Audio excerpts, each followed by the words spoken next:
Bueno, muy buenas tardes a todos, a todas. La verdad que es un gusto recibirlos acá en la Casa de la Provincia de Santa Fe. Hoy iniciamos un ciclo de conversaciones. Es una propuesta que se ha generado desde la Casa de la Provincia en conjunto y coproducción con el Ministerio de Cultura de la Provincia de Santa Fe, donde vamos a tener una programación que va a incluir, además de este ciclo de conversaciones, otro tipo de propuestas a quienes ya les dejamos invitados a esta programación, van a estar publicadas en las redes de la Casa. Hoy empezamos con un ciclo de conversaciones y me parece que es importante resaltar por qué, ¿no? ¿Por qué empezamos con un ciclo de conversaciones?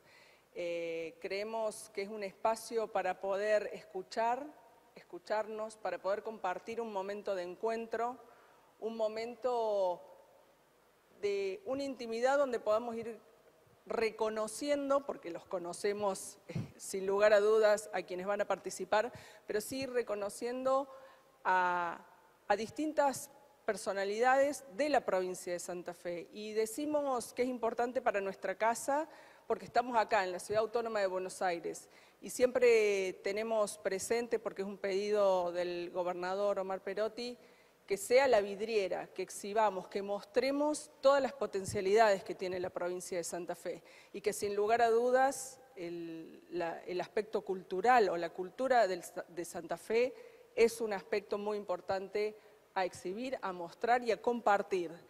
Este momento que queremos que sea un momento de disfrute, un momento de encuentro donde todos podamos conocer un poquito más de lo que hoy las dos personalidades que nos van a acompañar nos van a mostrar.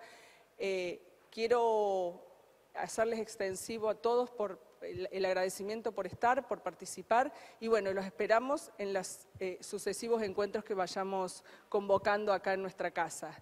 Hoy tengo para presentarles a una persona emblemática, ¿sí? A un reconocido artista, por todos reconocido, y bueno, es Juan Carlos Baglietto. Un gusto que estés aquí, un gusto.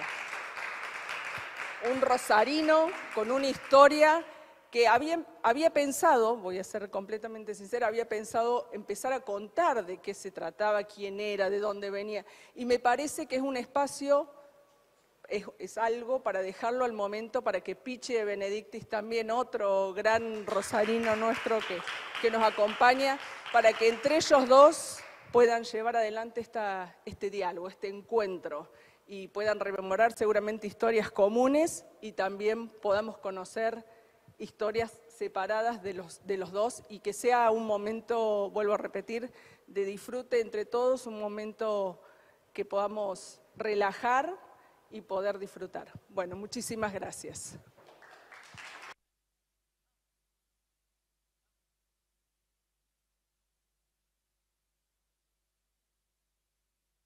Lo mismo, dale. ¿Ahí? Hola, hola. Mira, bueno, buenas tardes. Está fuerte esto. Tiene además, Fuerte. fuerte adentro. Bueno, buenas tardes. Gracias por la invitación. Supongo que va a ser lindo. Esa palabra tendrías que decir yo, que soy el que te va a entrevistar.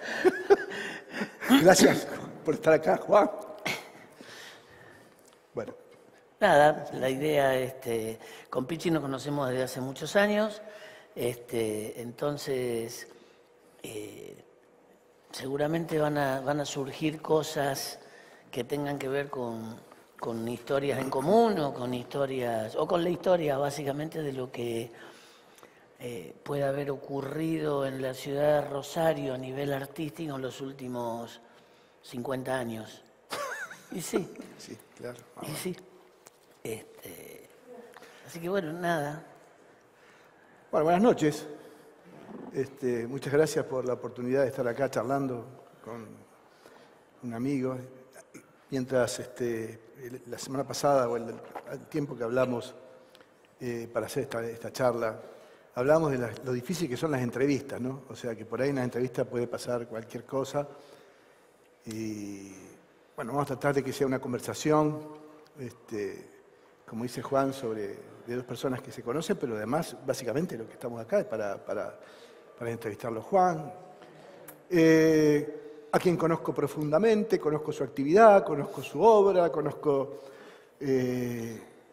Viste que en las entrevistas siempre garpa que el entrevistador dice un amigo de toda la vida. Siempre que, aunque no lo conoció nunca, dice un amigo de toda la vida, Juan, que lo conocen bien. Bueno, la primera pregunta que pensé para hacerte, conociéndote tan profundamente, y vos vas a ver a dónde te lleva, digo, ¿qué sentiste cuando creaste Solo le pido a Dios? Ay, Dios santo.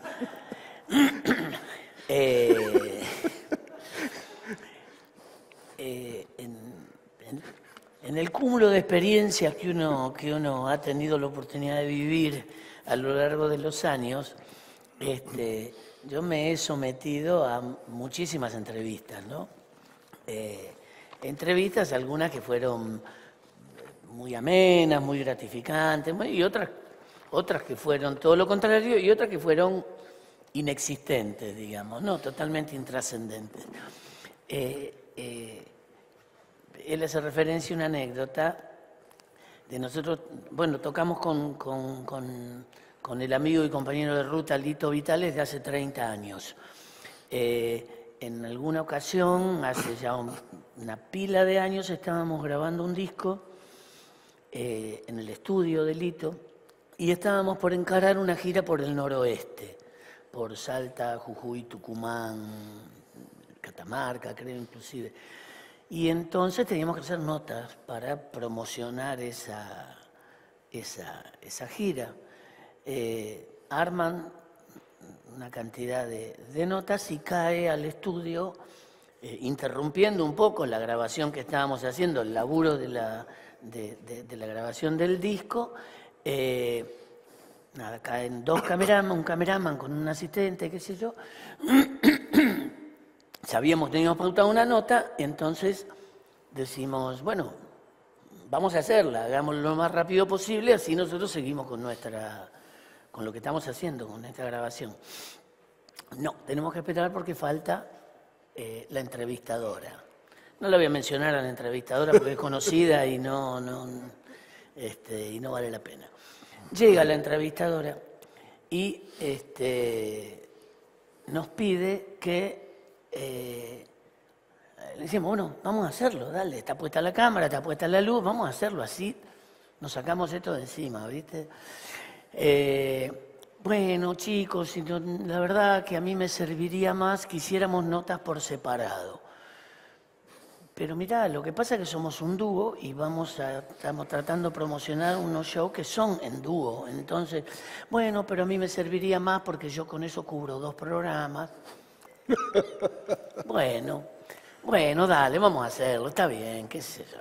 Bueno, vamos a hacerlo. Empieza Lito sentado de espalda con la consola atrás, y le hacen la nota y cuenta de lo que íbamos a hacer, de lo que estábamos haciendo, de por qué estábamos ahí, etcétera, etcétera, etcétera. Termina y me toca a mí. Entonces yo me siento en el mismo lugar donde estaba sentado Lito, con el consolón ese atrás, y me dice, ¿no puedes hacer como que estás tocando las perillas y qué sé yo? Le digo, mira, yo no entiendo ni cómo se prende esto, ¿me entendés? Bueno, dale, vamos a tirarle una ondita más, ¿viste? Entonces, me doy vuelta y hago como que estoy apretando alguna cosa y entra a escena la conductora en cuestión y dice, lo sorprendemos trabajando. ¡Wow! ¿Viste? Bueno. Y empieza la entrevista, ¿no? Y la entrevista arranca los orígenes, todo aquello, lo demás, ya, qué hacíamos con Lito, no sé, y en un momento me pregunta, bueno, tu relación con Mercedes Sosa, ¿cómo? Digo, bueno, mirá, es una persona a la cual admiro profundamente, sé que ella también me respeta, para mí es una referente, etc. Y pasa de largo, ¿viste?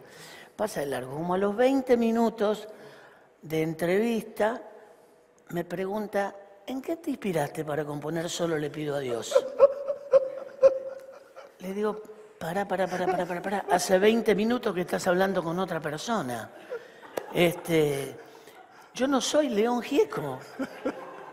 Y me dice, ¡ay, discúlpame! Vamos de nuevo. No, le digo, no.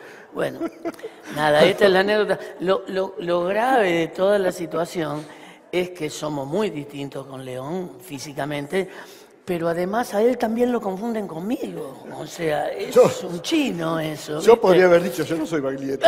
Pero bueno, nosotros Yo te confundí. hay a la vista, hay datos concretos a la vista. Quería empezar con esta pregunta por el tema de la entrevista, por los riesgos que tiene hacerle una entrevista más a un amigo, ¿no? Sí. Hablando de eso, el otro día escuchaba... Hay muchas de esas, vos sabés. Sí. Después hablando con otros artistas, le ha pasado a mucha gente. La delito. Sin ir más lejos, bueno, esto va a ser al final un anecdotario, pero estábamos de gira en Mar del Plata y yo no me sentía bien y había pautada una nota en la playa con Fantino, con un móvil de Fantino, qué sé yo, ¿viste? Y le digo, Vitale, por favor te lo pido, bancame, andá vos solo, yo no doy más, me siento mal. Si queremos que yo cante a la noche, bueno, bueno, voy, ¿viste? Plena época de furia de Vitale, con todos los pelos parados, vestido sobre todo negro, con borseguíe y qué sé yo, ¿no? Bueno, nota en la playa, 2 de la tarde. No era con Fantino, era con una notera del programa de Fantino. Se sientan al rayo del sol, y lo primero que le dice la notera es una pena que no haya podido venir Lito Vitale, pero está con nosotros Juan Carlos Baglietto. Y Lito me decía, qué falta de swing, ¿por qué no se la seguí? Lito vestido de negro al sol, además. Bueno, pasa con más frecuencia de lo que uno se imagina. La semana pasada estaba escuchando radio y lo escuchaba a Lito Nevia, que le había pasado algo hace poco en el Lollapalooza, también muy cómico. Se pierde con la mujer por el Lollapalooza y trata de entrar por un lugar y lo paran. Y le dicen, no, momento, ¿usted quién es? Y él le dice, soy Bob Dylan. Y dice, pase. Y entonces el entrevistador le pregunta, ¿y te pasaron esas cosas en la entrevista? Sí, dice, mirá, una vez, negrito, una vez empecé a hablar con una persona y ya de entrada me pareció que no sabía con quién estaba hablando. Y me di cuenta, pero ya no podía volver atrás porque no le iba a decir al aire, te estás equivocando de persona, porque por ahí, viste, le dio pena decirle. Resulta que en un momento determinado, como a los 10 minutos, le dijo, ¿y con quién estudiaste, Lito Vitale? Lito Vitale. Y me dice, no sé si dijo, se dio cuenta que estaba hablando con Lito Vitale, ¿me entendés? Y el tipo, y dice, ¿qué hiciste? Le dice el entrevistador. Y nada, seguí hasta el final. Siguió. Seguí hasta el final y se fue, el entrevistador se fue convencido que había hablado con Lito Vitale. Bueno, estas son las cosas que tienen A mí me pasó la última anécdota de cuento y después dale, sí, vamos a cosas más serias si quieren. Yo vivía cerca del Carrefour donde era la cancha de San Lorenzo. ¿Viste? Vivía por esa zona, en Cobo y Curapalí, Avenida La Plata y Caseros, por ahí. Hace también una pila de años. Fue de los primeros lugares en los que viví estando en Buenos Aires. Y voy al Carrefour y a mí me gusta comprarle la carne al carnicero, ¿viste? ¿Qué sé yo? ¿Viste? Bueno, son taras que uno tiene. Y entonces voy y le digo, estaba el mostrador, y voy y le digo al carnicero, ¿tenés jamón redondo? Y el carnicero me mira y me dice, ¿qué es eso, pibe? Y entonces yo miro y le digo, eso. Pelleto. Pelleto. Claro. Bueno, sí, pelleto. Lo que pasa que en Rosario, de donde soy yo, le decimos jamón redondo. Y el tipo me dice, ¿así que vos sos de la tierra de Baglietto? No. Le dije, ¡Qué hermoso! Sí, y me fui, me dio una vergüenza tremenda. Muy bueno. Contaba una anécdota así el actor de Mr. Bean, que no me acuerdo cómo se llama en inglés, Sí. que va a una ferretería, ¿viste? Y el de al lado le dice, qué parecido que sos a Mr. Bean, ¿eh? Y dice, soy Mr. Bean. Anda, mira si va.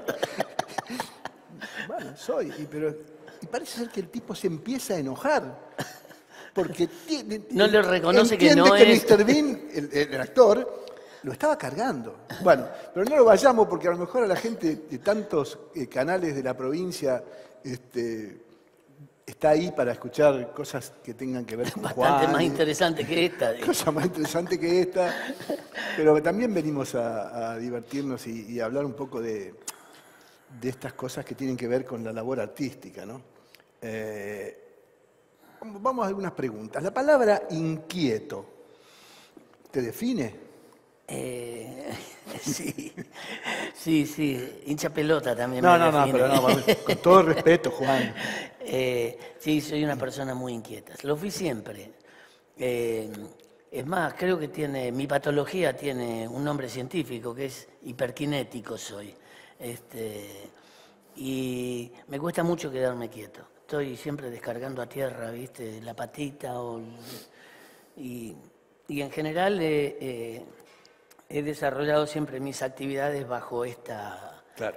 con este parámetro, ¿no? A eso iba, ¿no? Porque Juan es una persona que recién hablamos con Alicia, creo que hablamos de las cosas que no se saben qué hace Juan. Es decir, uno piensa que es un gran intérprete, un gran artista, pero no se sabe la cantidad de cosas que hace y que ha hecho. Está Algunas. desde joven. Por ejemplo, todo lo que tiene que ver con tu actividad de producciones de otros artistas. Por ejemplo, todo lo que tiene que ver con los espacios museísticos que has creado. Contá un poco, a ver, más que contar, andá definiendo esos rastros que va dejando, lo gastronómico, etcétera. Vamos por partes. Son muchas partes. Sí, nosotros somos de Géminis, entenderás. Por eso. Claro. Yo acuño una frase. No voy a decir por qué, creo que la hablábamos con Miral el otro día. Si vos estás con una pareja, y tu pareja es de Géminis, es como ser bígamo.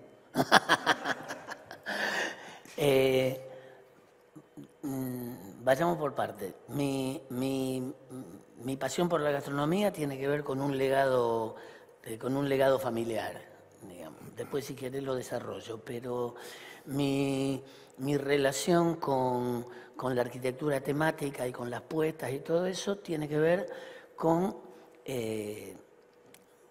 varias cuestiones, que me vienen desde muchos años. Por ejemplo, el tema de la iluminación, que yo siempre me lo he tomado como una cosa primordial dentro de lo que es la escena. Yo era a los 12 años el que iba a la estación de servicio, pedía las latas vacías de 5 litros de aceite, le sacaba con una brelata una de las tapas, le hacía un agujerito, le ponía un portalámpara y una lamparita de color y los pintaba por fuera de negro. Y con timbres estaba toda la noche haciendo así en los asaltos. A mí me divertía mucho. Y eso me viene desde muy chico. Luego, yo estudié arquitectura. Estudié arquitectura, no terminé quinto año. Perdón, pará. Pero eso, que era un autito, hoy es un Rolls Royce. Porque no es que hacías eso y después te olvidaste. No, pero voy a tratar de completar esa parábola. Sí. Yo tenía 17 años y empecé a estudiar arquitectura porque no encontré en Rosario dónde estudiar a nivel terciario escenografía, que era lo que a mí me interesaba estudiar. Pero bueno, me metí en lo más parecido que creí que era la arquitectura y me metí en la Siberia entonces a estudiar arquitectura, paré de por medio con el Instituto Superior de Música. Claro. Entonces llegué hasta, no terminé quinto año, me decidí por saltar la pared de todos modos, ¿no? Mucho tiempo antes de saber si con la música iba a poder hacer alguna cosa que me diera de comer. Pero bueno, esta cuestión que tiene que ver con las puestas o con los espacios museológicos o los espacios temáticos, tiene que ver con un poco con el mix de esta pasión que tiene que ver con la arquitectura, que tiene que ver con el concepto de la luz puesta al servicio de la arquitectura y tiene que ver con la convicción de que un hecho artístico escénico se puede aplicar a casi cualquier actividad.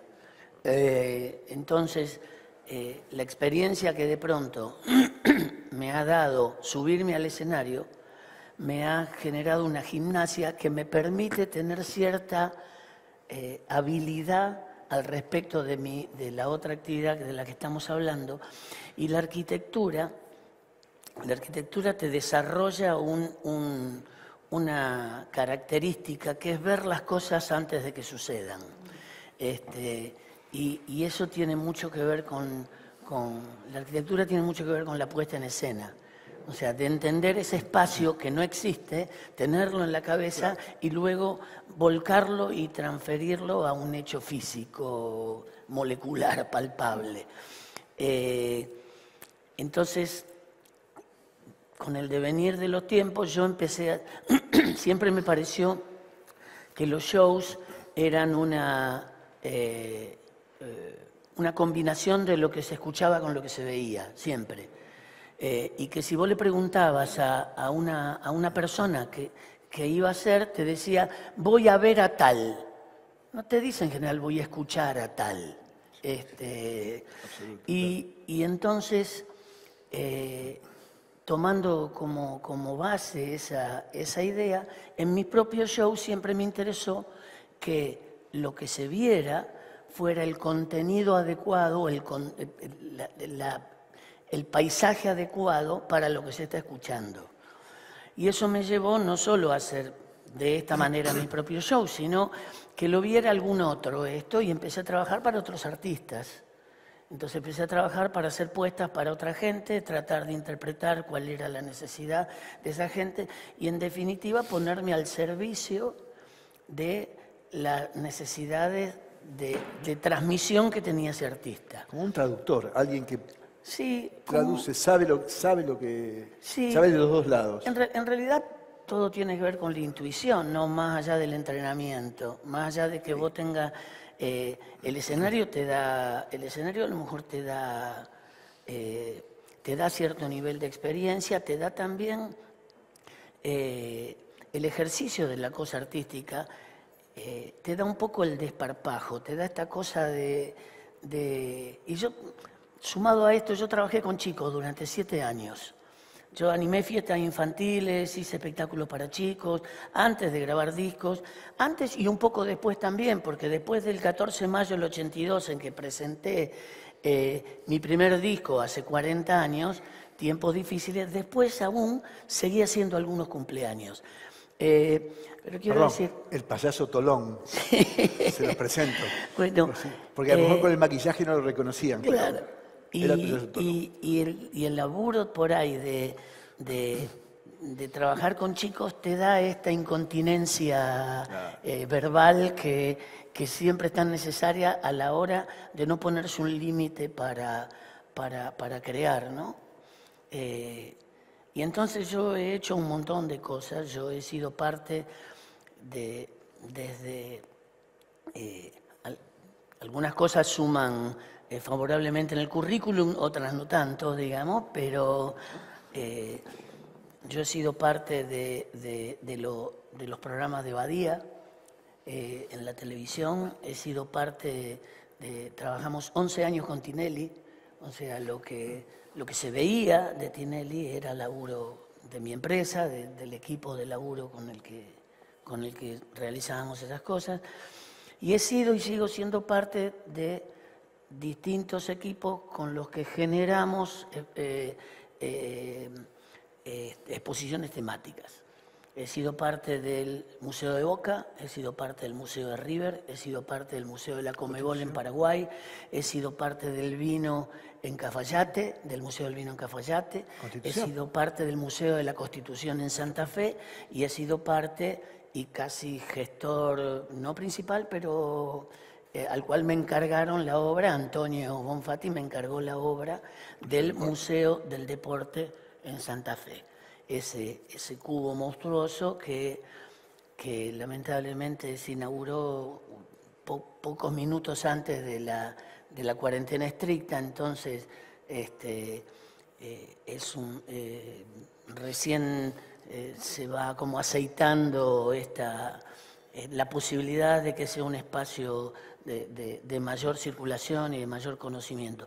Y es una de las obras, por lo menos de las que yo he intervenido, de las obras más importantes, y además de eso creo que tengo la suerte de que esta actividad me haya permitido viajar un poco y de que como persona más o menos inquieta que soy, como vos decías, he ido a conocer espacios temáticos, museos y cosas en otros lugares del mundo, y el Museo del Deporte de Santa Fe no tiene nada que envidiarle a ningún museo deportivo del mundo. Inclusive, creo yo, es superior a varios. Por ejemplo, conceptualmente es un museo que nuclea 23, 24 actividades deportivas de los 1.700 clubes que tiene Santa Fe. No hay, en general, museos deportivos que no sean específicos de una actividad. El Museo del Benfica, el Museo Olímpico del Barcelona, el museo... Quiero decir, si bien tienen otras actividades, todos giran alrededor de la actividad principal, que en estos casos que mencioné es el fútbol. Este tiene un paseo, un recorrido por las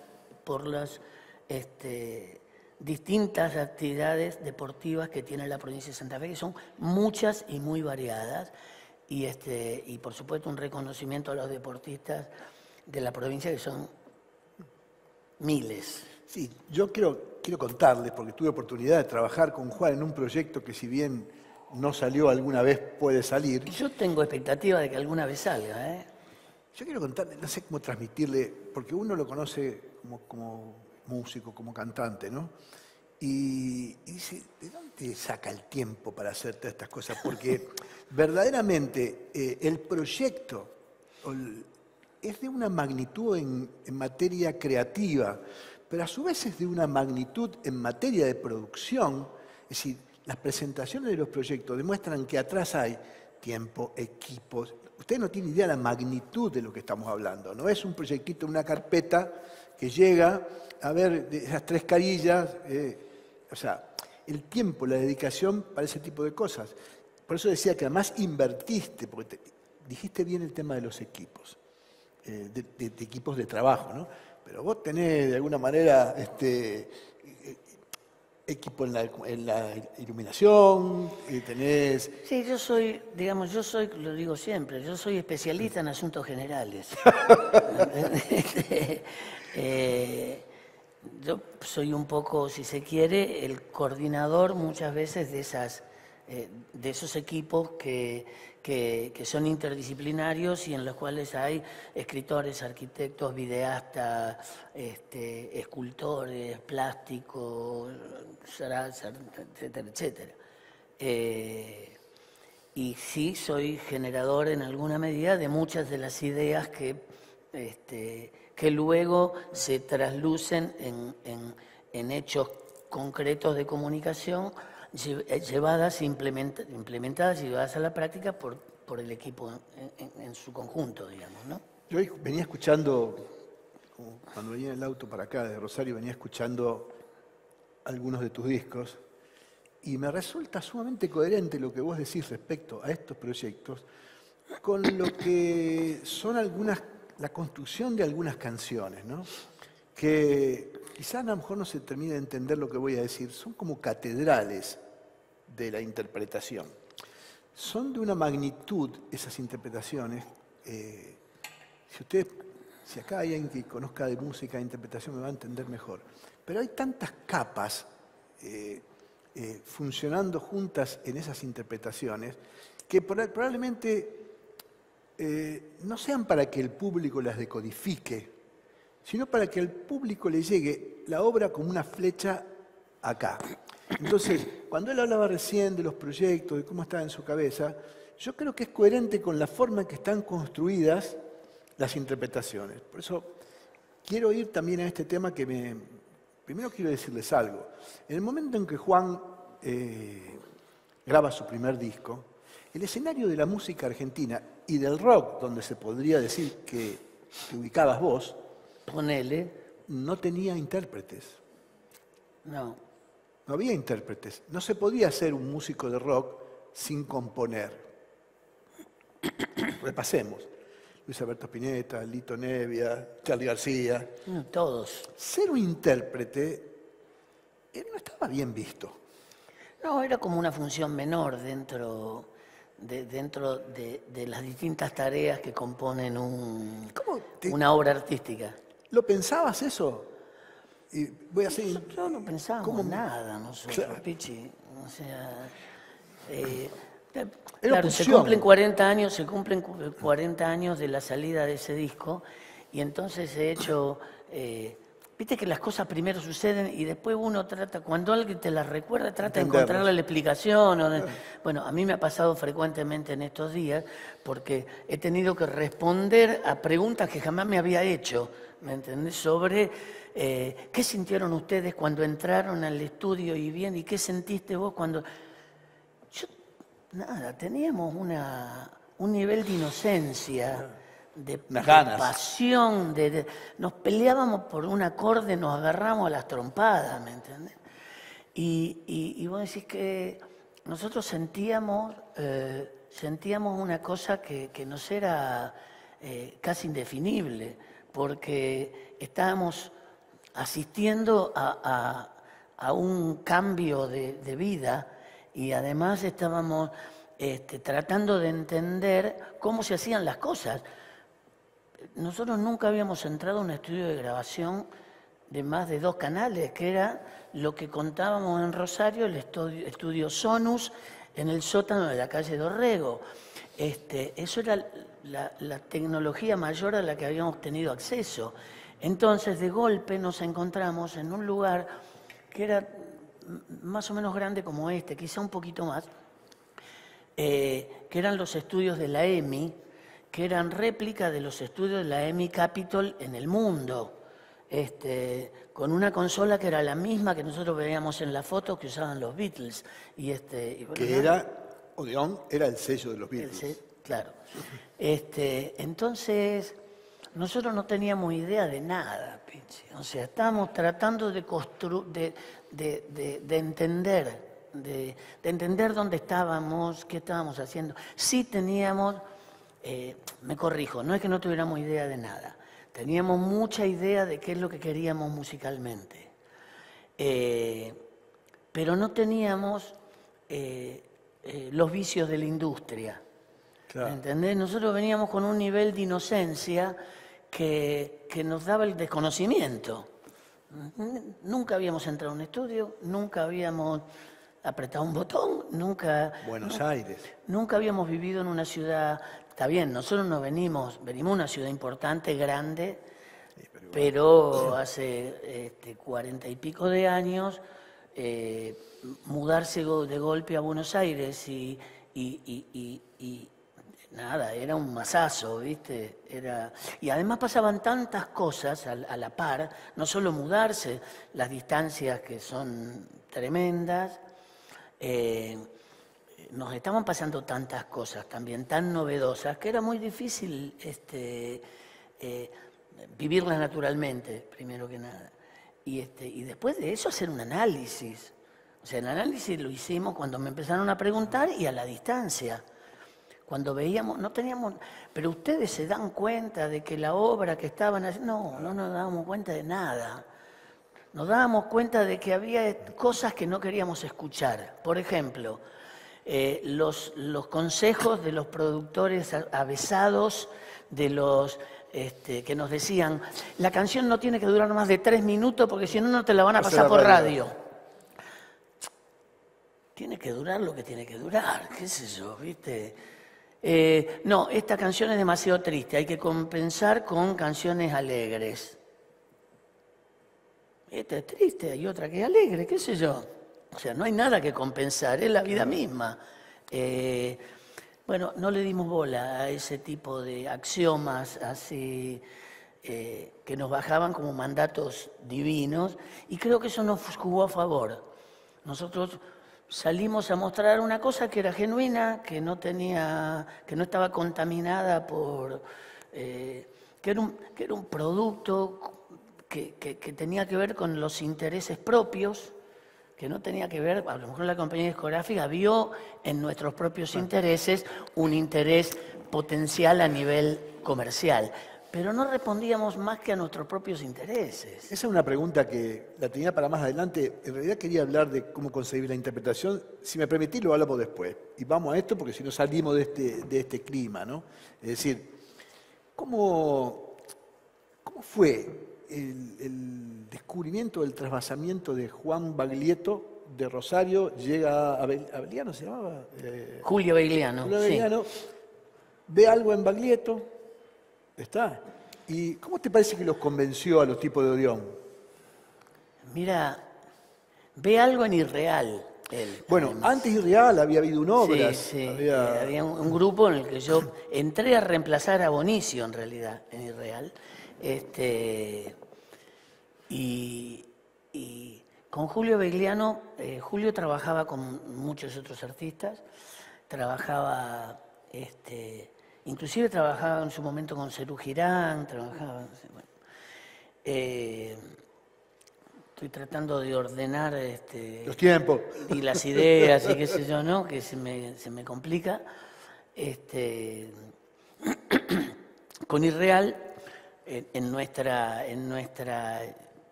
inquietud absoluta de músicos apasionados, pero además del interior y además de prolijos como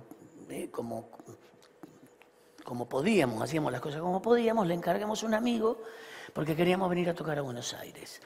El amigo en cuestión hace lo que puede, pero así todo nosotros nos tomamos el Estrella del Norte y nos venimos a Buenos Aires, el tren Estrella del Norte, cargamos todos nuestros bártulos en el tren, nos bajamos en Retiro y además está decir que nos cargamos las cosas 5 veces antes de, o sea, las cargamos las al ensayo, las cargamos en un flete, la descargamos del flete, la cargamos en el tren, la descargamos del tren, lo subimos en un flete, la descargamos del flete, la bajamos a un sótano, 2 pisos para abajo, después tocamos y viceversa. Tocamos en este lugar que lo regenteaba, que tenía Julio Bagliano. Un lugar donde tocaban además, el día anterior habían tocado Los Redonditos de Ricota y donde tocaba, nada, era como un lugar caliente donde pasaban cosas. No nos fue a ver ni el loro, o sea, no fue muy poca gente. De hecho, para poder volvernos, tuvimos que dejarle un equipo al sonidista y otro al dueño de la sala, que era Julio Bagliano. Entonces nos volvimos y con el tiempo juntamos la plata, se la mandamos y recuperamos los equipos. Julio recordaba que le había gustado, le había impactado, le había gustado Irreal y le había gustado sobre todo Yagi Gómez, el saxofonista. Y un servidor.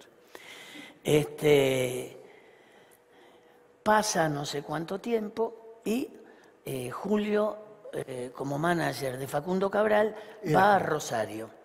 Y coincidentemente Facundo Cabral actúa en el Café de la Flor, donde nosotros también estamos actuando, con una cosa incipiente de lo que luego se terminó transformando en la trova. Digo incipiente porque nosotros con Irreal, como éramos Ya se había abierto Israel. No, sí, pero quería contar esto. Y a Israel nos separan una patoteada de un comisario porque éramos en San Nicolás, porque éramos 3 de San Nicolás y 2 de Rosario. Sí, pero largo. Dictadura. Estaba todo mal, ¿viste? Año 77, 79, 78, sí, por ahí. 78, 79. Bueno, yo medio que con mi ansiedad, que fue lo primero que puso de manifiesto acá el compañero Pizzi, no me banqué esperar formar otro grupo para volver a tocar, y salí a tocar solo.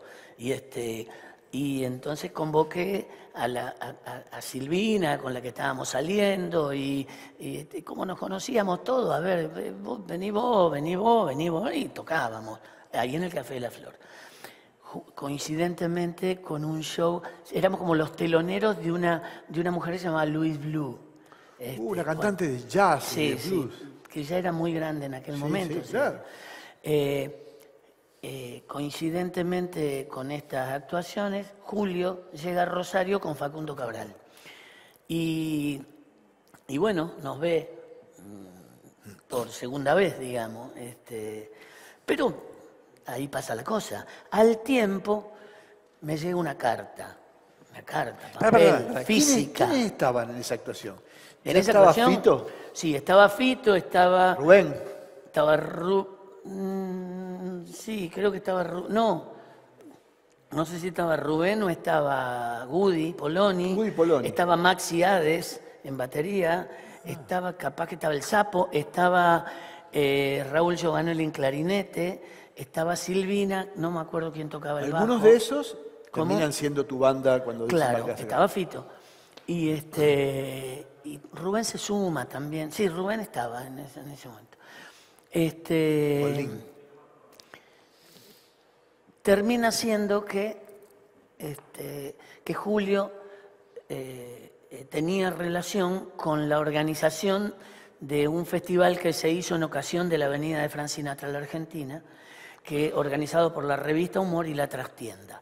Y el espíritu de ese festival era un festival súper popular, como en contraposición a la venida de Frank Sinatra. En realidad, me decían, un festival contra Frank Sinatra. No, digo, ¿quién puede estar en contra de Frank Sinatra? ¿Me entendés? O sea, cantaba mejor. Cantaba mejor lejos, cantaba mejor. Sí. Pero sí, un poco esta cosa turbia de la gestión. Sí, en medio de la dictadura. También era una buena excusa para juntar a gente que pensara distinto. Bueno, entonces lo que recuerdo que el festival de la revista Humor, que la entrada para ver a Frank Sinatra costaba $1000 y la entrada para ver este festival costaba $1. Y actuaban una cantidad de artistas que nosotros conocíamos por la revista nomás, ¿viste? Claro. Un día me llegó una carta invitándome como representante de Santa Fe, porque elegían como artistas de distintos lugares del país para participar como representante de Santa Fe en ese festival. Y ahí Julio Beliano lleva ¿cómo se llama? A Jorge Fortunato, que terminó siendo el director artístico de la EMI, claro, que lo convenció de ir con un cassette que habíamos grabado en el Chaco, andás a ver dónde y en qué condiciones, ¿no? Pero bueno, se ve que el tipo le vio la punta y Julio era un tipo que tenía una fe absoluta en nosotros, ¿viste? Y ahí empieza un poco esta historia, ¿no? Un tipo que creyó en vos. Un tipo creyó que ahí había algo. Ahí había algo. Lamentablemente fallecido en una gira. En una gira, o sea, nosotros cuando comenzamos a trabajar, cuando empezamos a tocar, después de la salida de ese disco, después de la presentación de ese disco el 14 de mayo del 82, sucedió una especie de fenómeno expansivo así, tremendo, que nosotros no entendíamos, ¿eh? Quiero decir, era muy raro salir a la calle y ver la ciudad de Buenos Aires empapelada con mi cara. Un festival de la falda. Pero eso fue posterior.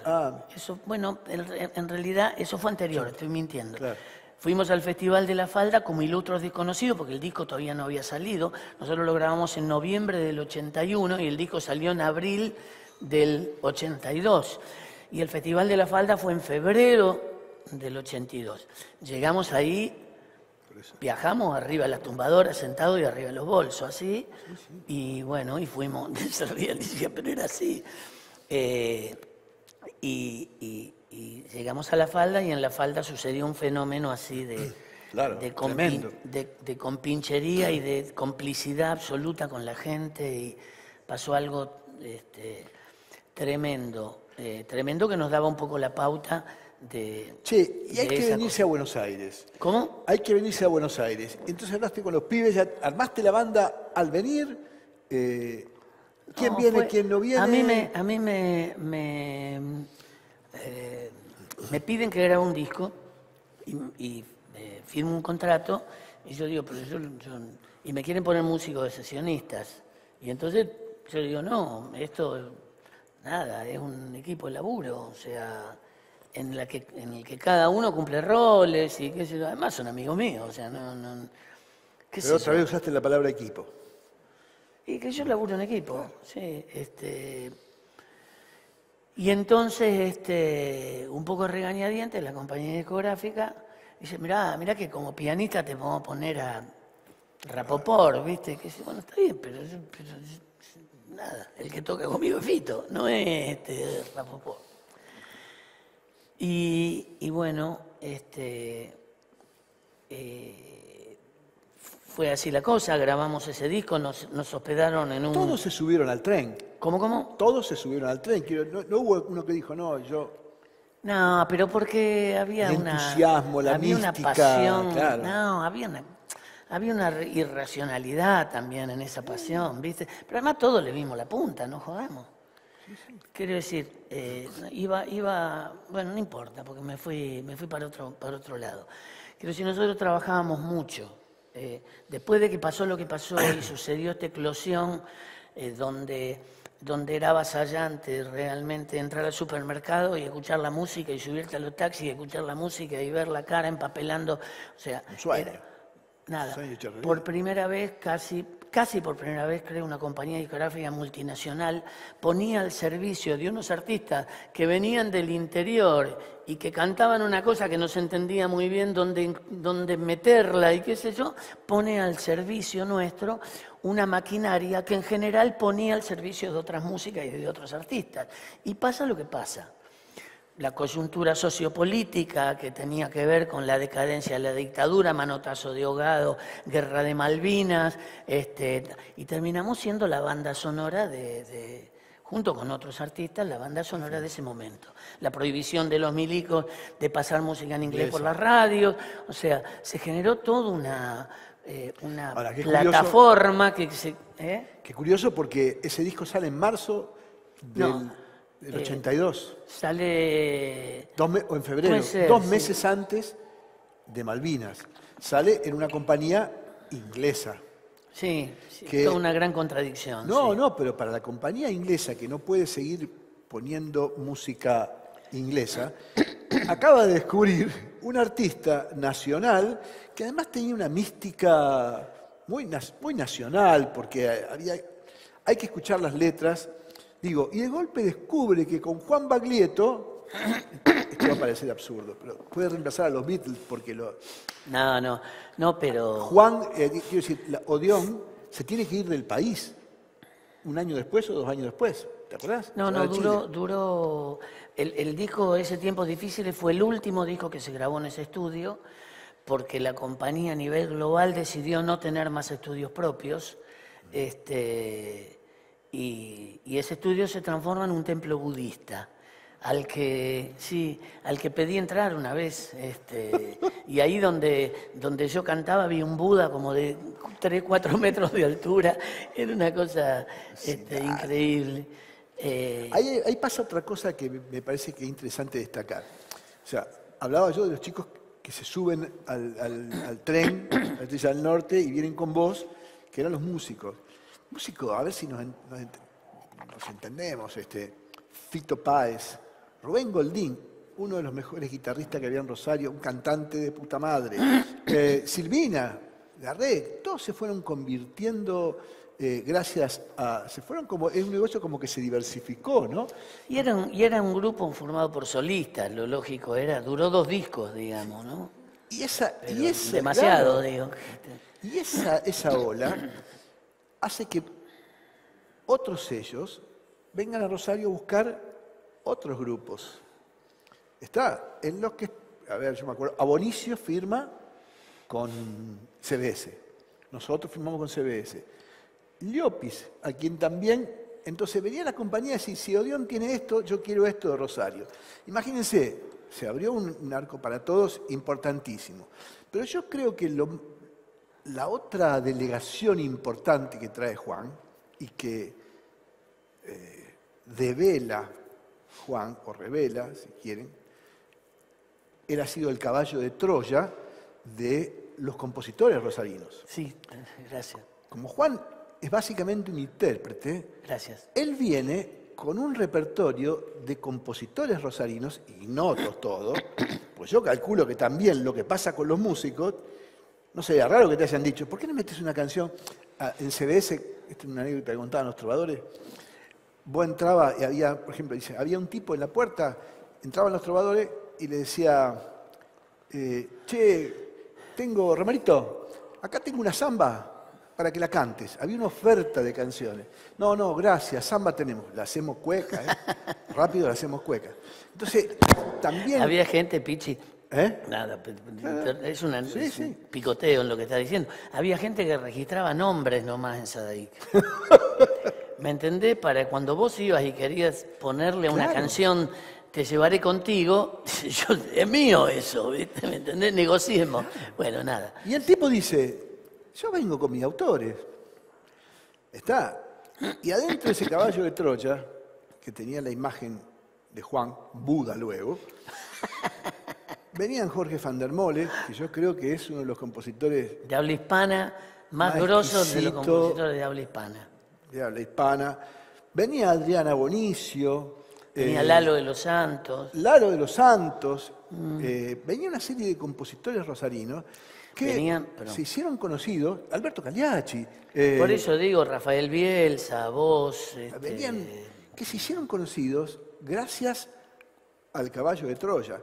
Entonces, esa época no es solamente el front, ¿no? Sino es, fíjense, que de su banda se convierte en solistas y aportó esa banda a la música argentina una cantidad importantísima de intérpretes y compositores también ellos.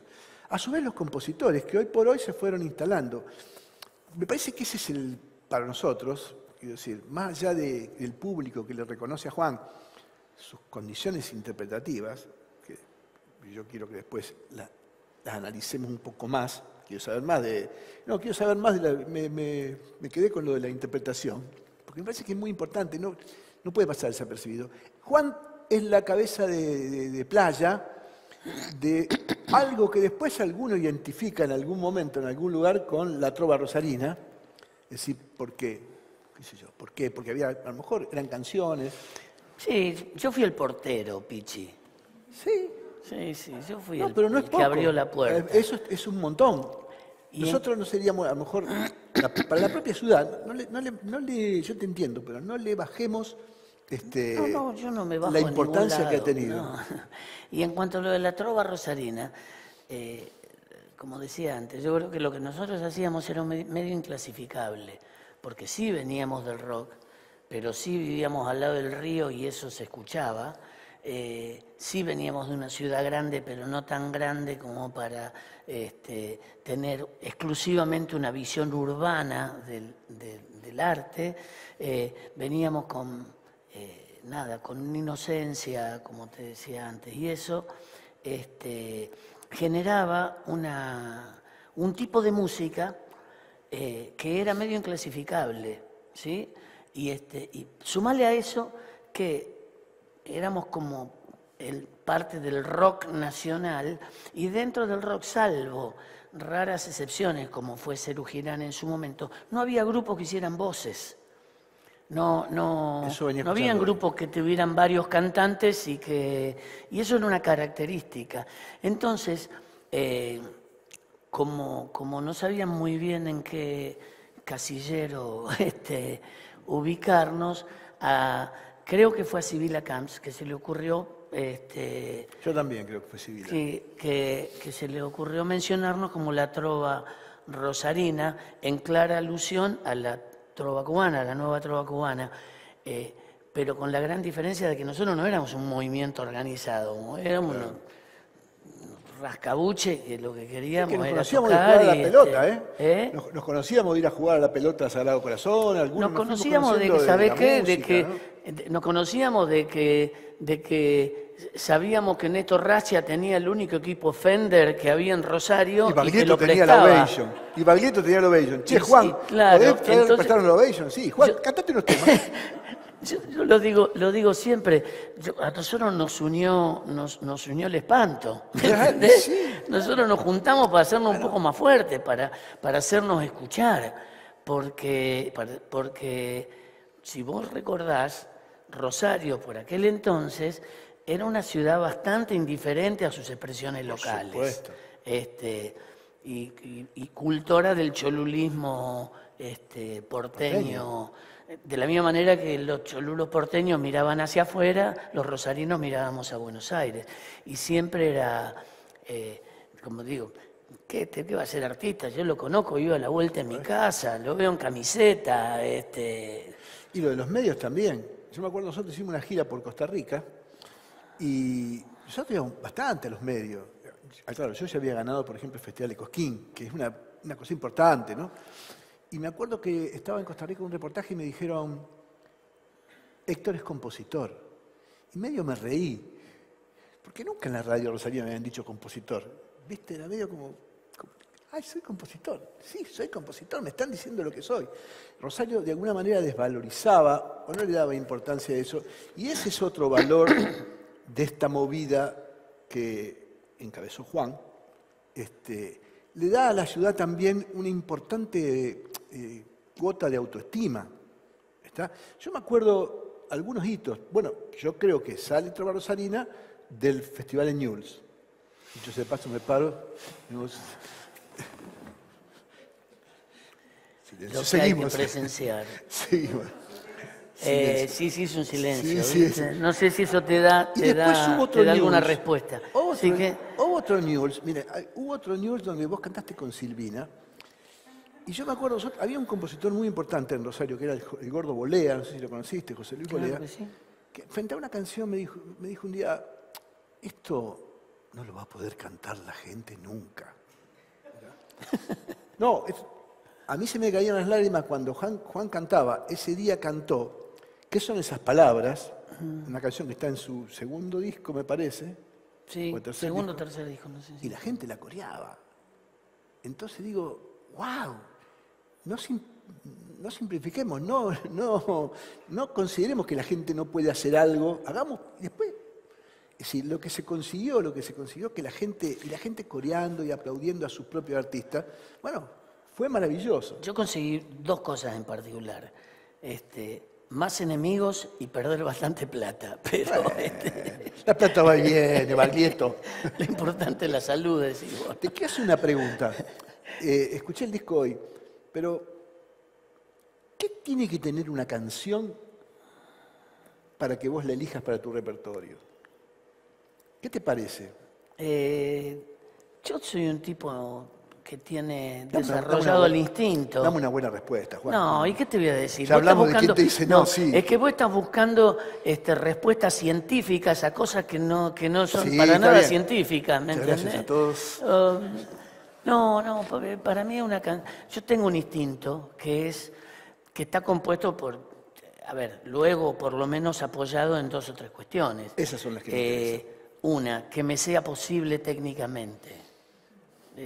Digamos, yo me reconozco como un tipo que canta bien, pero hay determinados géneros o determinadas músicas que no me salen bien. Por ejemplo, no sé cantar blues. No sé cantar blues y hacerlo bien. ¿Puedo cantar blues?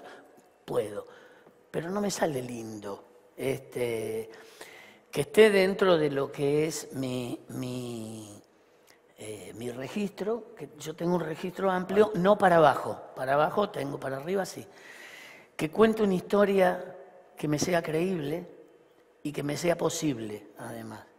Quiero decir, y esto sí tiene que ver con la interpretación. Yo necesito sentirme el personaje que está cantando, ¿viste? Genial. Entonces, por eso además de pronto hay cosas que no puedo cantar en forma convincente. O sea, yo no sé lo que es la hierba secándose al sol, ¿me entendés? Entonces hay determinados, la cosa letrística que yo no puedo cantar algunas obras de Atahualpa Yupanqui que tiene un lenguaje campero que para mí es como que están hablando en árabe, ¿me entendés? No, entonces si yo no me creo eso que estoy cantando, pero eso es aplicable a cualquier cosa. Si vos no te crees algo, difícilmente convences a los demás. Hay gente que no necesita eso porque lo que hace es exaltar lo que Dios o quién le dio, su voz y ese tipo de cosas, su ego. Yo tengo un don. No. Yo tengo un don que es mi voz. Ni siquiera lo reconozco como un don, ni siquiera lo reconozco como un mérito, porque no hago nada por mi voz. A ver, no fumo, etc. Tuviste problemas con tu voz y hago tuviste que cosas, atenderla. los tuve, por eso preferí dejar de fumar. En general soy un tipo que tiene una vida muy activa, eso me lleva a cierto desorden, pero no tengo una vida caótica, digamos, ¿no? Claro. Cosa que en algún momento tuve. Y bueno, entonces vos me preguntás qué tiene que tener una obra. Tiene que tener... Dijiste dos cosas que ya para mí fueron suficientes, tremendas. Sí, tiene que tener la posibilidad de permitirme a mí amplificar lo que el autor quiso decir y tratar de que eso llegue en la forma más intensa y directa a la escucha, ¿no? al espectador. Yo creo que hay que escuchar, si ustedes pueden, escuchen las canciones que canta Juan y sálganse del rol de público y escuchen lo que pasa, porque no notamos en general qué quiere decir ser un intérprete. Un intérprete es un poco lo que dice Juan, toma una historia y la recuenta. Es un actor, es alguien que le agrega valor, le cambia sentido. Y yo la verdad que venía escuchando interpretaciones, Juan, la verdad que a mí siempre me gustó una interpretación, vos hablabas de Yupanqui, la interpretación de Piedra y Camino.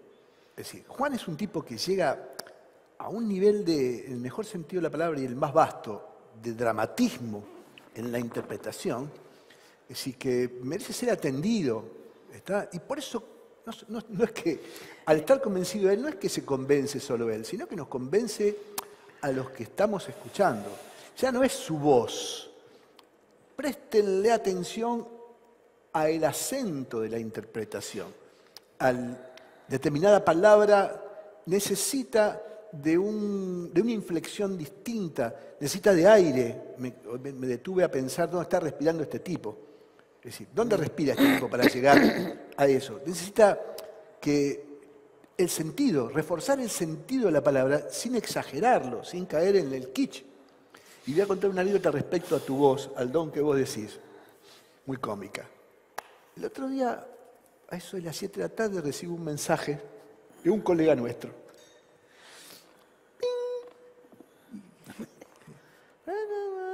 Escuchaba una voz atrás, y no me hablaba. Y una voz que me dice, este hijo de puta canta cada día mejor. Lo odio. ¿Te podés imaginar? No sé, ¿Quién era? Hay varios que me odian. No, pero lo estaba diciendo. Qué envidia que me da. Ah, no, sí. ¿Me entendés? Realmente ha cuidado su voz, pero yo digo, préstenle atención, porque yo creo que así como decíamos que Fander es uno de los compositores más increíbles de habla hispana o de Latinoamérica, estamos en presencia de un intérprete absolutamente distinto. Comparen con los intérpretes, apoyado en algunas sociedades muy importantes. Tu sociedad con Lito Vitale, es decir, un músico que trabaja muy bien las dinámicas. ¿Saben qué son las dinámicas en música? Son Sí, las intensidades, digamos, no intensidad, solo el volumen, la intensidad con la Cosa cual... que la electrónica la mató y el rock también, volvió plano las cosas. Esta sociedad es perfecta porque Lito solo ya maneja las dinámicas y es como una especie de colchón ahí para que pueda hacer brillar Cualquier cosa. interpretando. ¿Qué tal? ¿Cómo es tu sociedad con Lito? Bueno, te Héctor. diría que... Pero acá decime Héctor. Héctor. Con Héctor Facundo. Ustedes saben que el Lito Vitale, no sé de dónde sale el Lito, porque se llama Héctor ¿En serio? Facundo. Sí. Héctor Facundo, Lito. En relación directa, digamos. Con Lito tenemos, digamos, lo que hacemos tiene algunas condiciones, algunas características que en algunos casos son impensadas, pero que en otros casos no lo son, digamos. Dombey, el papá de Lito, decía que lo que nosotros hacíamos era intervenir las canciones. Un cerebro, Dombey. Sí, tremendo. Y entonces lo que sucede es que nosotros creamos un espacio, yo lo digo siempre porque creo realmente en eso. Lito Vitale es un ente que tiene una determinada condición como artista y yo tengo otra condición como artista. Los dos laburamos al servicio de un tercero que se para entre nosotros y que es el dúo, ¿no? Los dos nos desprendemos de nuestras cuestiones individuales y nos ponemos al servicio del dúo. No competimos, además. No está la vieja competencia entre el músico virtuoso instrumentista y el cantor. ¿Me entendés? No está esa competencia. Y entonces suceden cosas en la interpretación que respetan esa condición. Otra cosa que creo que tenemos como condición de intérprete y lo que un poco nos identifica es hacer folclore no como folcloristas, hacer tango no como tangueros, sino hacerlo como nos fluye naturalmente, sino como con la carga que cada uno trae. Quiero decir, venimos del rock, sí, venimos del rock y de pronto puedo contarte un tango sin tratar de ser Julio Sosa, sin tratar de ser, y estoy hablando de nada, no estoy menospreciando eso, estoy diciendo pero sin todo lo desnaturalizarlo. ¿Cómo? Sin desnaturalizarlo, sin hacer una cosa muy loca, muy snob, pero y otra respetando cosa, la esencia. Y otra cosa técnica que sí sucede es que, perdón el término técnico que voy a usar, nos cagamos en el ritmo. Quiero decir... Bueno, pero la dinámica también te lleva a eso. Pero quiero decir, hasta los cantores o las orquestas más progresistas haciendo tango tienen una directriz que es el tiempo, el ritmo. Y cuando vos decís, no sé, voy a decir cualquier cosa, Garúa, solo y triste en esta... Bueno, no estoy siguiendo el tempo, le estoy dando a eso que estoy diciendo el tiempo intuitivo que nosotros creemos necesita para que cuando vos caigas eso respire, y eso es una característica que yo la he logrado solamente con Lito. Porque hay momentos en los cuales no nos miramos ni siquiera. Estamos de espalda uno a otro, yo estoy mirando por este lado y Vital está por aquel, y no sé cómo caemos juntos. ¿Me entendés? Es es también una cosa que se fue dando, pero que ni siquiera es gimnástica, ¿viste? No es que funciona por repetición. Los engranajes que de golpe engranaron. Y sucede, ¿viste? Y sucede. Y parte también de una admiración y un respeto por el laburo del otro, ¿no? Los dos, yo reitero, denle bolilla a la dinámica. Los dos manejan. Juan, por ejemplo, es un tipo que uno queda con los ojos hechos dos monedas cuando lo escucha cantar arriba, ¿no? Muy arriba, y vos decís, ¿Cuántos años tenés, loco? ¿Cómo tenés la voz así?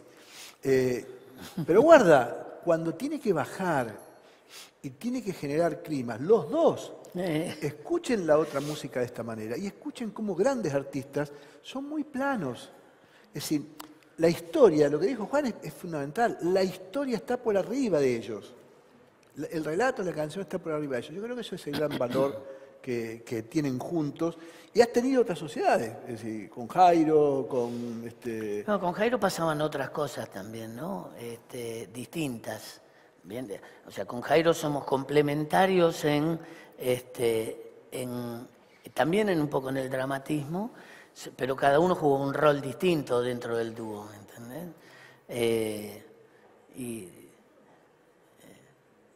No sé, también fue una sociedad maravillosa, ¿no? Y a mí me gustan las sociedades. Yo creo que lo que vos decías del equipo, yo creo en el laburo de equipo realmente. Creo que las individualidades pueden ser maravillosas y qué sé yo, pero que se potencian estando dentro de un equipo que te contiene y al cual vos aportás también. Y que genera esa tercer cosa que no es ni uno ni el otro. Por eso, Que es que se para al medio. Claro. Y eso es aplicable a casi cualquier cosa que suceda artísticamente, ¿no? Desprenderse un poco... El ego. Sí, desprenderse un poco, bajarse un poco del personaje, desprenderse del ego en alguna medida. Y tener muy en claro a dónde querés llegar. ¿Viste? Yo no soy de los que...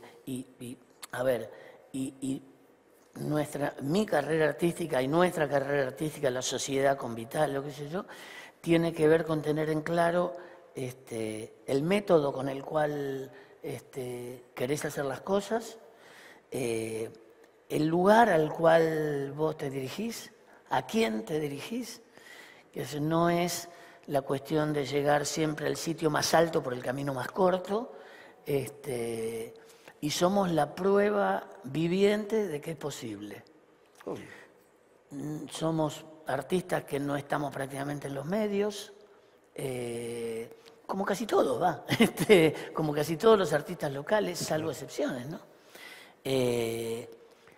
Somos artistas que no tenemos hits o que no generamos obras que tienen que persiguen esa meta. Digamos. Bueno, lo de hit es relativo. Hace poquito el Consejo Deliberante creó una ordenanza declarando a la trova rosarina patrimonio intangible de la ciudad. Y es así. Yo no sé cómo estamos de tiempo, supongo que ya debemos estar agotando el tiempo. Los quería invitar a hacer algunas preguntas. Si tenemos que salir de línea, podemos salir de línea y establecer algunas preguntas. Quería invitarlos a que ustedes también hagan las preguntas. Me quedé con un montón de preguntas. Algunas anécdotas. Les voy a hacer una pregunta. ¿Vieron que él era Tolón? Les voy a dar 3 nombres y ustedes me dirán quién de estos 3 también fue Tolón. ¿Vos sabés que hubo uno que fue Tolón? Obvio que sé, ¿cómo no voy a saber? Bueno, le voy a dar 3 nombres a toda la rosarina. Rubén Goldín, Jorge Van der Mole, Adriana Boricio. ¿Quién fue Tolón? Un payaso. Bueno, no era un payaso. Era un personaje cercano a los chicos, pero no era un payaso. Pueden decir el que no fue, también. De los 3. El que no fue. Van der Mole fue Tolón. Van der Mole fue Tolón, sí. Y no era payaso, ni Van der Mole ni yo. Sufrí los avatares de Francis Ruggeri. Francis Ruggeri era el payaso Plin. Ah, el payaso Plin. Bueno, que él se arrogaba, quizás sea así, no lo sé, falleció, creo. Se arrogaba el payaso Plin Plin, se pintó la nariz. Y me ha tocado ir a animar fiestas, acto seguido de que apareciera el payaso Plin. El payaso Plin tocaba el acordeón a piano, se vestía absolutamente payaso, nariz mucho y unos zapatos de este tamaño, entraba a todo volumen haciendo así, los chicos huían despavoridos. Y Cuando después había que remontarla, ¿viste? No, esperen que hay otras opciones, ¿viste? En Santa Fe hubo un gobernador muy importante que odiaba a los payasos. Ajá. Y se ponía muy mal cuando en los actos había payasos y zancudos. Sí, pero tenía un problema de fobia, ¿viste? Te quiero hacer una pregunta, Juancito. ¿Quién fue? Perdón. No. Después te digo, había que hacer los actos sin zancudos. Se ponía mal el tipo, o sea, todo bien. Te voy a hacer una pregunta, Juancito. A ver. Te dicen, Baglietto, venga, usted va al paraíso. Va al paraíso, llévese 3 canciones, nada más. Qué pregunta estúpida, ¿eh? Tratando de ser original, Juan. No sé. ¿Qué sé? Sí, esas que vas a cantar, que te estás duchando y a veces las cantás. Que te hicieron ser músico. No sé por qué tampoco es. Hay canciones que me llevan a algún lugar, hay otras que me llevan a otro. Hay canciones para las cuales yo soy muy agradecido, pero probablemente no sean las que me llevaría si tuviera que elegir solo 3 canciones para ir. ¿Por qué? ¿Por qué te llevarías? ¿Cuáles serían las condiciones para llevarte 3 canciones? No, que sean sublimes y que me emocionen profundamente. A mí me emocionan profundamente 2 o 3 canciones que te las puedo nombrar, pero no sé si son las que me llevan. Solo del Fander. Me llevaría Junio, del Fander, me llevaría No olvides que una vez tú fuiste sol, de Augusto Blanca, me llevaría Las cosas tienen movimiento, de Fito, me llevaría muchas canciones. Me gustan mucho los cancionistas, además, entonces, hoy estoy escuchando, por ejemplo, muchísima murga uruguaya, y no son de las canciones por ahí que cumplen el tremendo requisito de ser elegidas como las 3 canciones para llevar al pero me gusta mucho. Y me gustan mucho los cancionistas. Yo soy... Recuerden las canciones que nombró y escúchenlas y van a ver que hay. Son canciones mucho tremendas. puesto en esas Son canciones tremendas escritas así de una manera sublime. A las que no le sobra ni le falta un signo de admiración y una coma, y que tienen la particularidad, las 3 canciones que mencioné, las 4, tienen la particularidad de no utilizar palabras rebuscadas, digamos.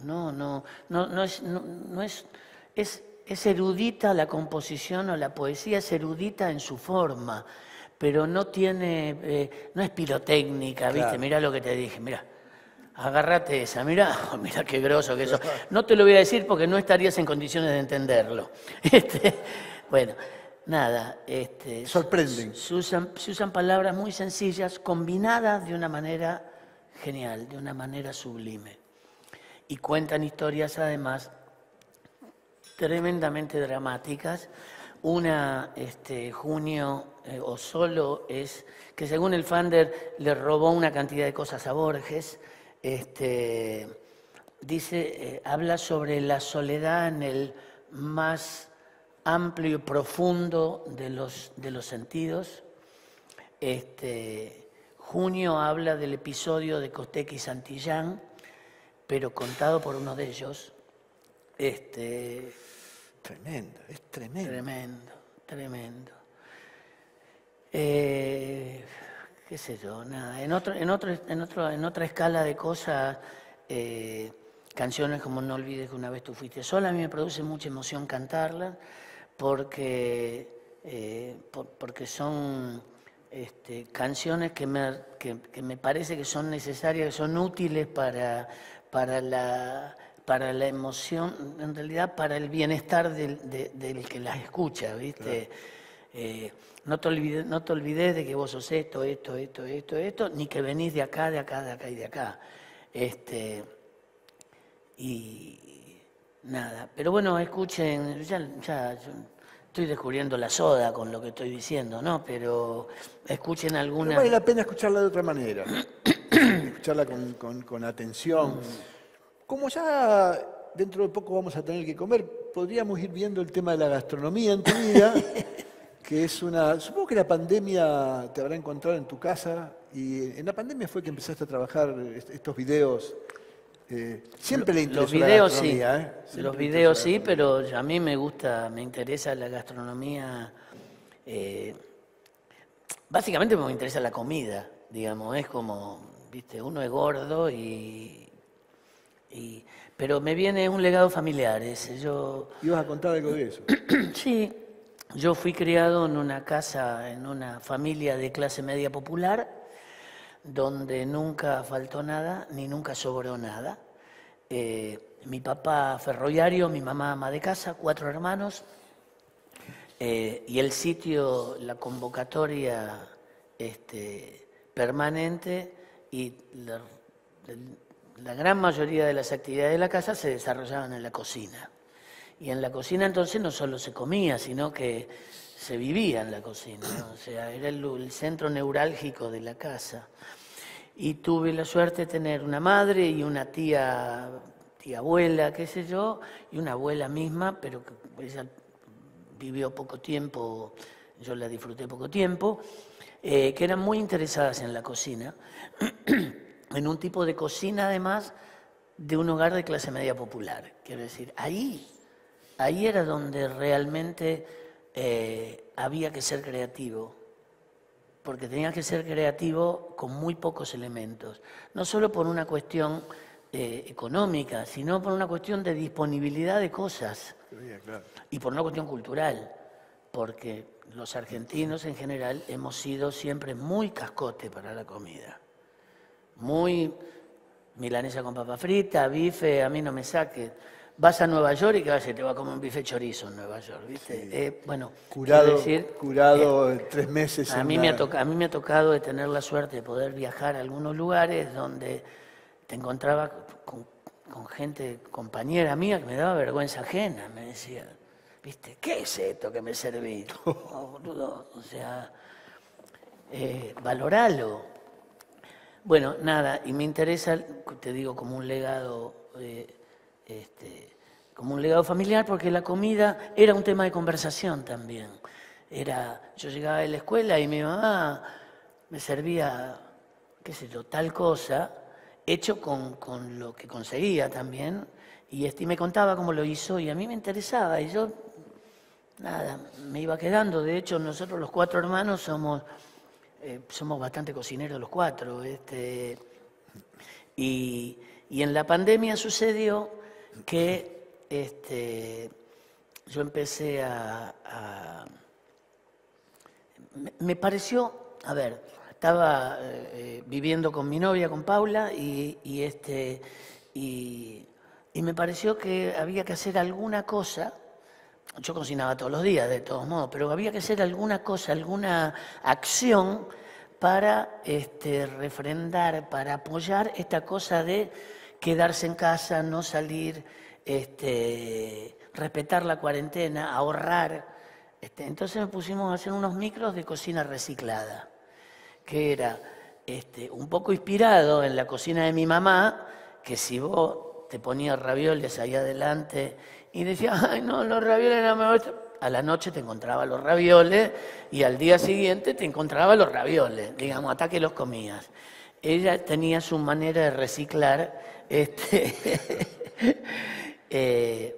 y inspirado un poco en eso y en la cocina familiar, empecé a hacer micros de cocina donde si hoy me quedaba un pedacito de entraña, mañana hacía empanadas de entraña. Si me quedaba... ¿Y sabés cómo empezó la cosa? A mí no me gusta tirar las semillas de la calabaza o del zapallo. Entonces las sarteneo con un fondito mínimo de aceite y con sal entrefina y hago un snack que está buenísimo para tomar cerveza, se los aconsejo. Y así empezó. Y luego vinieron otras cosas como recordar recetas de la infancia o recrear cosas con los elementos que tenía. Por ejemplo, no sé, causas. La causa es una comida peruana, pero que tenés que tener papa amarilla, tenés que tener algunos elementos que no tenía. Entonces empezás a reconsiderar la cosa y terminás haciendo causas rosarinas. Como eso muchas. Perdón, pero y después, tenía la bueno, causa ya me dejé rosarina? llevar. ¿Qué? La causa rosarina, ¿qué tenía? Papa seguro porque estamos en el centro de la zona papera. Sí, pero tenía papa y camote. Como la papa amarilla no se consigue y tampoco La papa tenía ají amarilla, disímula. entonces hacía un puré mixeado de papa y camote. Camote es batata, digamos, ¿no? Y entonces hacía causas.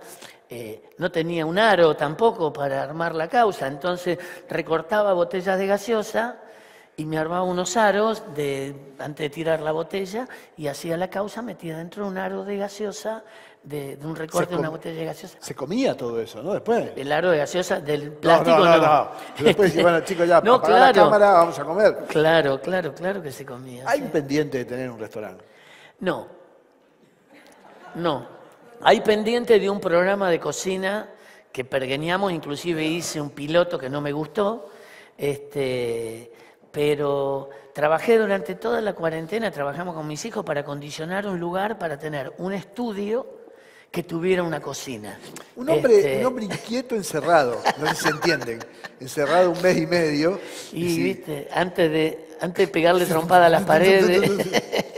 Pero el proyecto, había un proyecto, ¿te acordás de el patio del mercado del patio? Sí. No tengo la asignatura pendiente, menos mal que no nos metimos, porque además nos agarró la pandemia inmediatamente y hubiese sido un desastre. Y eso tenía más que ver con una gana de que sucediera algo a nivel familiar, que sucediera algo con mis hermanos y tener un emprendimiento propio para compartir con ellos. Y bueno, no se dio, qué sé yo. Varios de nosotros hemos tenido restaurantes. Pero yo Rubén Goldín, que nos pedía recetas, ¿te acordás? Rubén tuvo un restaurante. yo creo que que le perdería el encanto si tuviera un restaurante. Porque una cosa es cocinar y hacerlo como un acto de agasajo, de amor, de seducción, y otra cosa es tener la obligación de cocinar. Pero 60 cubiertos, caro. Y en un rato salí a cantar, nos llenamos de guita, Juan. Te lo digo, ¿entendés? Oye, mira quién está ahí. Y a veces salgo yo y digo que soy vos. Tanto se van a dar cuenta, salgo tapado. Sí, el programa de cocina sí lo tengo como un hecho pendiente y tenemos un proyectito que es un programa de gira, que así nació además, porque nosotros hacíamos producciones, haciendo producciones nos íbamos, no sé, a Jujuy, y nosotros éramos un equipo muy grande, gente de 20, 30 personas que venían de Buenos Aires, qué sé yo, entonces decía, a ver, ¿dónde está el mercado? Y me iba al mercado y ahí cocinaba para los 30. Nos llevamos, teníamos 2 baúles llenos de adminículos para poder cocinar de gira. O hacíamos el cumpleaños de la abuela de los Carabajal, la producción de ese festival, y cociné en el patio de la abuela de los Carabajal, para todos los Carabajal, que son más de 30, no sé. ¿Lo hiciste? Sí, lo hice. No hay registro grabado de eso, pero mi idea era hacerlo un programa de gira y de pronto ir a Viedma, ir a buscarlo a Aristimuño y decir, che, y no, para mí el cordero de mi tío Pepe, vamos a buscarlo a tu tío Pepe. Claro. Y tocamos. Se desvirtuó un poco. Nadie te va a robar la idea porque tienen que tener a Baglietto para hacerla. Claro, es como, a mí no me buscan como buen cocinero, me buscan porque canto. Lo mismo me pasó cuando fui actor. ¿Actor dónde? A ver. Y yo hice 170 funciones del Principito. Ah, no me acordaba. Mira, sí. Que vino una notera siguiendo con el hit de las noteras y me dicen, ¿así que haces del Principito? Y le digo, pará, mírame. ¿A vos te parece que yo puedo hacer del Principito? No, hago del Aviador. Antoine de Saint-Exupéry. Menos mal que yo te dijo la planta. Hice 170 funciones del Principito. Pero fue maravilloso. Pero me buscaron porque cantaba, no porque fuera buen actor. No porque fuera Al Pacino, que, viste, o sea... Sí, claro. Y no, fue una experiencia muy gratificante, muy formativa y a mí me me salvó la cabeza por un rato. Mirá qué bueno. Sí, sí. Che, preguntas. ¿Quieren hacer alguna pregunta? No sean tímidos, o tímidas, o tímidex. Sí, a ver.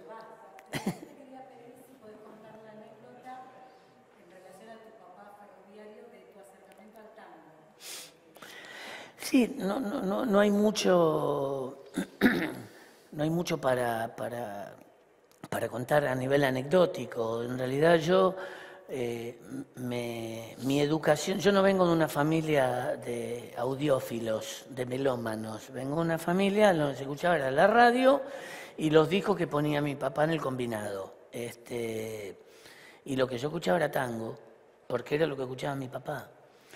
Pero es más, yo aprendí a tocar algunos tangos en la guitarra porque mi papá cantaba y lo hacía bien, lo hacía en forma aficionada, pero para tener una especie de acto de complicidad con él, aprendí a tocar algunos tangos que a él le gustaba cantar. Y sí fue un legado de formación ese, ¿viste? Pero yo tengo un speech que repito siempre en los shows y que tiene que ver con eso y que dice, se los cuento, lo señalo a Vitale y digo que nosotros no venimos del tango, que precisamente cuando estamos terminando la parte del show en la cual cantamos 5 o 6 tangos, ¿no? Y les cuento a la gente que nosotros no venimos del tango, que cuando pudimos elegir, elegimos otra música. Digo, nuestros viejos intentaron cuando éramos chicos. Trataron de meternos bajo la piel aquella maravillosa música. Pero claro, hay una edad en la cual cualquier cosa que tenga que ver con nuestros viejos está mal. El tiempo pasa inexorablemente. Y de la misma manera que uno se reconcilia con los afectos familiares, se reconcilia también con aquella maravillosa música. Y un día, no sin asombro, descubre que en realidad nuestros viejos sí ganaron la batalla y que sí habían logrado meternos bajo la piel aquella maravillosa música. Y pasamos de sentir vergüenza de que nos relacionen con nuestros viejos, a sentirnos profundamente orgullosos de tener una cosa más en común, la música. Brillante. Bueno. Habría que terminar así, me parece. Gracias, Juan. Gracias, Candelaria, Milagros. El saludo de Jorge León también, que no pudo venir. Te mando un beso grande, el ministro de Cultura. Igualmente, besos para él. Bueno, la verdad que yo muy contento de haber charlado con vos, de una manera que nunca lo habíamos hecho. Creo que conocieron un poco más de lo que es Juan, un artista que es lo que es, digamos. Es un artista honesto en lo que hace, transparente en lo que hace. No sé si suena a poco, pero es lo que es. Y para mí no es poco cuando uno habla de un artista que al mismo tiempo se convierte en un personaje, ¿no? Es ese personaje que uno puede encontrar acá. Y bueno, lo único que me quedaba decirte es que me acordaba que muchas veces lo he visto a tu viejo Claro. en los shows y que bancaba... Sí, mi viejo era una persona absolutamente querible, que cuando fallece mi mamá en el año, al poquito tiempo de que saliera el primer disco, al año siguiente, una cosa así, nos abroquelamos y mi viejo se fue de gira conmigo, nos fuimos de gira juntos hasta que él dejó de poder subirse al colectivo, pero recorrimos muchos kilómetros y nos disfrutamos muchísimo. Y un personaje tan encantador que yo todavía me sigo preguntando, por ejemplo, que habló media hora con Papo.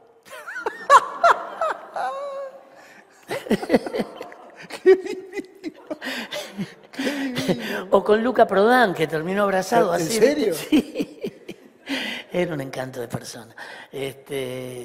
Así que bueno, tuve la oportunidad de disfrutarlo muchísimo, mi papá. Bueno, gracias también a los chicos que están haciendo la transmisión, a la gente que está del otro lado y a todos los que lo vean después. Yo personalmente me voy con un poquito de frustración porque no pude sacarle verdaderamente qué sintió cuando compuso. Solo le pido a Dios. Muchas gracias. Bueno, muchas gracias.